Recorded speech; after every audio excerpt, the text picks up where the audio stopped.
Hey guys, welcome to your next movie review. I'm your host, Richie Arolano. We're going to be doing Amazing Spider-Man 2 today. It was directed by Mark Webb, who did Amazing Spider-Man 1 and also 500 Days of Summer. Some of the cast we have in the movie is Andrew Garfield, who plays Peter Parker and Spider-Man. We have Emma Stone, who's playing Gwen Stacy. We have Jamie Foxx, who's playing Max Dillon, but also known as Electro. We also have Paul Giamatti, who's playing a very small part in the movie as a Russian mob leader, but also has another part that most of you might recognize. We have Dane DeHaan, who's playing Harry Osborn, but also known as the Green Goblin. And we also have Sally Fields, who's playing Aunt May. Now, some of the things I did like in the movie was when you took a look back into Peter's past, you got to see his parents, you got to see what they did and how it affects Peter today. And I really like that because I didn't know what happened to his parents, and I don't know how whatever they did, what secret they kept, that affects Peter Parker. Some of the other things I like are the battle scenes between Spider-Man and Electro. A couple of examples, one being when Spider-Man is facing Electro in Times Square and he has to pull back and it turns down to slow motion to literally a complete stop, and you get to see something through Spider-Man's eyes and how he analyzes the battle scene. How he takes step by step of what he needs to do, and that slow motion effect was really cool, and I also really liked the CGI.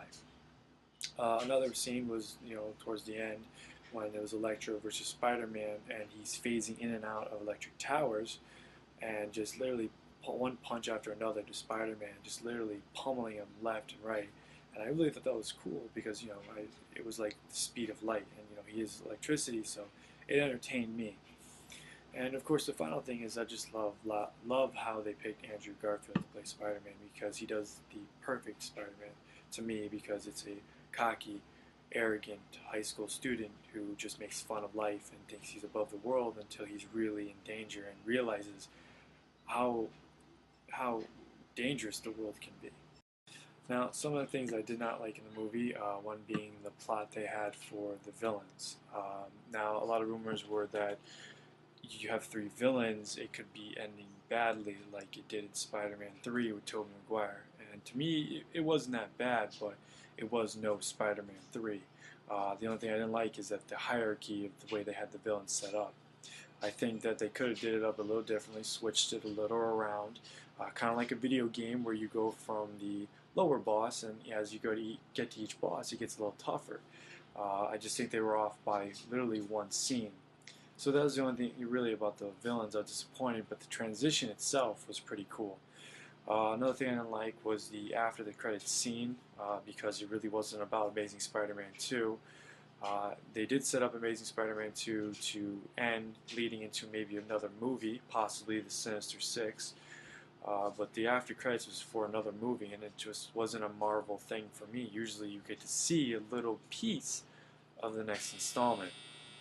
And the last thing was the ending of the movie. There was a clear ending. They chose to go past that and drag on a little bit. Not much, but you could tell where it should have ended. And it just kept going, but it really wasn't that bad. So in conclusion, I'm going to be giving this movie a 7.5 out of 10. It was a good movie. I really enjoyed the battle scenes. I really enjoyed the CGI effects they put into the movie. And of course, I'm always a sucker for slow motion scenes, and they did a very good job with them.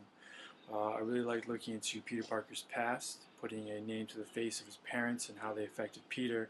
And I really liked that they chose Andrew Garfield to play Spider-Man and / Peter Parker. Like I said, some of the things I didn't like in the movie was the plot setup for the villains.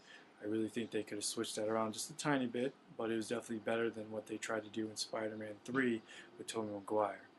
Another part I didn't like was the ending point they chose. I really think they could have done a sooner time frame in the movie instead of letting it drag on a little bit further than what they tried to do.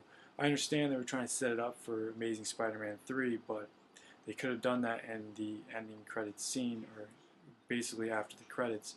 But instead, they tried to add it into the movie, and the after credits scene was for another movie, which I was kind of disappointed about.